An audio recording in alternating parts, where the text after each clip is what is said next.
Item ಯಾವುದೇ ಇರಲಿ try ಮಾಡಿ ಆಚಿ ಚಿಕನ್ ಮಸಾಲಾ. ಬೀದರ್ನ ಪ್ರತಿಷ್ಠಿತ ಏನು ಶಹೀನ್ ಇನ್ಸ್ಟಿಟ್ಯೂಟ್ ಬಳಿ ಸದ್ಯ ನಾನು ಇರ್ತಕ್ಕಂಥ ಈ ಶಹೀನ್ ಇನ್ಸ್ಟಿಟ್ಯೂಟ್ ಏನಿದೆ ಇಲ್ಲಿ ಸುಮಾರು 7,000ಕ್ಕಿಂತ ಹೆಚ್ಚು ವಿದ್ಯಾರ್ಥಿನಿಯರು ಇಲ್ಲಿ ಬೋಧನೆ ಮಾಡ್ತಾರೆ. ಇಲ್ಲಿ ಓದುವಂಥ ವಿದ್ಯಾರ್ಥಿಗಳಿಗೆ ಪ್ರತಿನಿತ್ಯನೂ ಕೂಡ ಸುಮಾರು 7,000 ಅಂದರೆ ಒಂದು ಟೈಮಿಗೆ 7,000 ವಿದ್ಯಾರ್ಥಿಗಳು ಇಲ್ಲಿ ಊಟ ಮಾಡ್ತಾರೆ. ಅಂದರೆ 3 ಟೈಮ್ ಅಂತಂದು ಒಂದು 21,000 ಜನ ಇಲ್ಲಿ ಊಟ ಮಾಡ್ತಾರೆ. ಆದರೆ ಇಲ್ಲಿ ಕಮರ್ಷಿಯಲ್ ಗ್ಯಾಸ್ನ ಸಮಸ್ಯೆ ಅವರಿಗೆ ಸಾಕಷ್ಟು ತಟ್ಟಿರ್ತಕ್ಕಂಥದ್ದು. ಯಾಕಂದರೆ ಈಗಾಗಲೇ ಈ ಇನ್ಸ್ಟಿಟ್ಯೂಟ್ನಲ್ಲಿ ಸುಮಾರು ದೊಡ್ಡ ದೊಡ್ಡ ಮಷಿನ್ಗಳಿಂದ ಆಹಾರನ ತಯಾರು ಮಾಡ್ತಾ ಇದ್ರು. ಆದರೆ ಈಗ ಗ್ಯಾಸ್ನ ಸಮಸ್ಯೆಯಿಂದಾಗಿ ಈಗ ಅವರು ಸೌದೆ ಒಲೆಯನ್ನು ಬಳಸಿಕೊಂಡು ಈಗ ವಿದ್ಯಾರ್ಥಿಗಳಿಗೇನು ಆಹಾರ ರೆಡಿ ಮಾಡುವಂಥ ಕೆಲಸನೂ ಕೂಡ ಇಲ್ಲಿ ಮಾಡ್ತಾ ಇರ್ತಕ್ಕಂಥದ್ದು. ಯಾಕೆಂದರೆ ಪ್ರತಿನಿತ್ಯನೂ ಕೂಡ ಸುಮಾರು 21,000 ವಿದ್ಯಾರ್ಥಿಗಳಿಗೆ ಇಲ್ಲಿ ಊಟ ಆಗೋದು ಸಾಮಾನ್ಯ ಮಾತಲ್ಲ.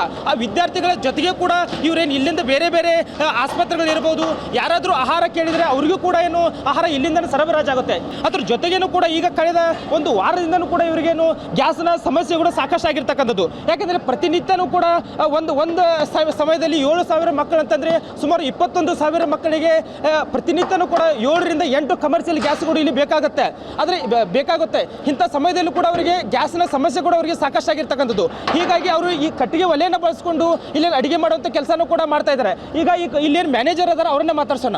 ಸರ್ ಹೇಳ್ರಿ, ಯಾವ ರೀತಿ ಗ್ಯಾಸ್ನ ಸಮಸ್ಯೆ ಆಗತ್ತೆ? ಈ ಗ್ಯಾಸ್ ಸಮಸ್ಯೆ ಅಂದರೆ ಒಂದು ತಿಂಗಳಿಗೆ ಒಂದು 250 ಸಿಲಿಂಡರ್ಸ್ ಬೇಕಾಗತ್ತೆ, ಯೂಸ್ ಆಗುತ್ತೆ.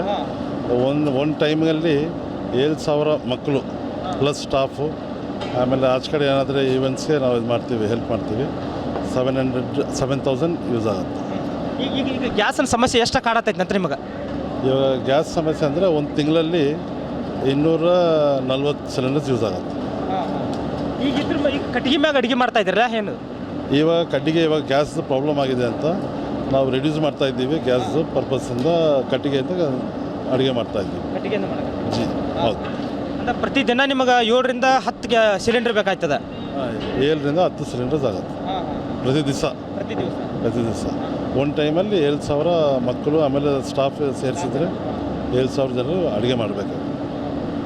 ಇನ್ನು ಪ್ರತಿನಿತ್ಯನೂ ಕೂಡ ಏನು ಒಂದು ಸಮಯಕ್ಕೆ 7,000 ಮಕ್ಕಳು ಕೂಡ ಇಲ್ಲಿ ಊಟ ಮಾಡ್ತಾರೆ. ಆ ಪ್ರತಿಯೊಂದು ಊಟ ಮಾಡುವಂಥ ಮಕ್ಕಳಿಗೆ ನಾವು ಗುಣಮಟ್ಟದ ಆಹಾರನ ಇಲ್ಲಿ ಕೊಡ್ತಾ ಇದ್ದೀವಿ. ಆದರೆ ಈ ಗ್ಯಾಸ್ನ ಸಮಸ್ಯೆಯಿಂದಾಗಿ ಸ್ವಲ್ಪ ಮಟ್ಟಿಗೆ ನಮ್ಮ ಸಮಸ್ಯೆ ಆಗಿದೆ. ಹೀಗಾಗಿ ಕೆಲವೊಂದು ಐಟಮ್ಗಳನ್ನು ಏನು ಗ್ಯಾಸ್ ಹೆಚ್ಚಿಗೆ ಸುಡಲ್ಲ ಅಂತ ಐಟಮ್ಗಳನ್ನು ನಾವು ಬೇರೆ ಕಡೆ ಮಾಡ್ತಾ ಇದ್ದೀವಿ. ಆದರೆ ಕೆಲವೊಂದು ಐಟಮ್ಗಳನ್ನು ಇಲ್ಲಿ ಮಾಡ್ತಾ ಇದ್ದೀವಿ ಅಂತ ಇಲ್ಲಿಯವರು ಹೇಳ್ತಿರ್ತಕ್ಕಂಥದ್ದು.